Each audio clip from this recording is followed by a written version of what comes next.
are 3 mistakes that black women make in makeup, and I'm tired of seeing it, so I'm here to freaking help. Okay? 1, before you put on makeup, you have to use some type of skin protectant, some type of barrier, some type of moisturizer for your face. Stop just throwing makeup on your face. That's not good for your skin. So I have dry skin, so I use a water-based hydration moisturizer, and this is in the Neutrogena Hydro Boost Gel. If you want to use like something like e.l.f., this is for oily, dry, and combination skin. So make sure you are moisturizing. And this is for the girlies who don't think they got hyperpigmentation when they really do. Use a color corrector. I am using a red color corrector.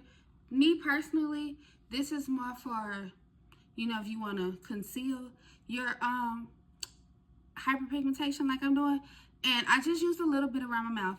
But what I'm also going to do is I'm going to use a concealer shade that's the same shade as my skin color. And I'm going to put that right over that. And I'm going to blend it out. Blend it. Blend it. Take a little stippling brush and just blend it out. And it gives you so much coverage. So much coverage. You see that? Coverage. I'm sorry to say this, and y'all might whoop my butt in the comments for this, but all translucent powders, all setting powders are not created equal. Some of y'all be looking like a white ghost. So, the mistake y'all making is y'all using too white of a translucent powder and y'all letting it sit there. Don't do that. Y'all starting to look like this.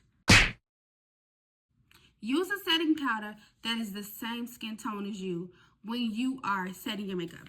I am using, what is this? Translucent Honey from Laura Mercier. And I'm so glad they brought these out, some other ones, because some of y'all was looking crazy. Seriously. You see how when I set my face, you can barely see that? That's because it's the same skin tone. Some of us need to realize that all setting powders are not created equal. And today, we are fixing it. So ladies, those are mistakes that black girls make when they're doing their makeup. And I'm going to need y'all to stop, okay? I done told y'all what to do, so stop doing it. But if you like these tips and you want more tips, just comment and like, girl, give me some more. Give me some freaking more. And I'll gladly do it.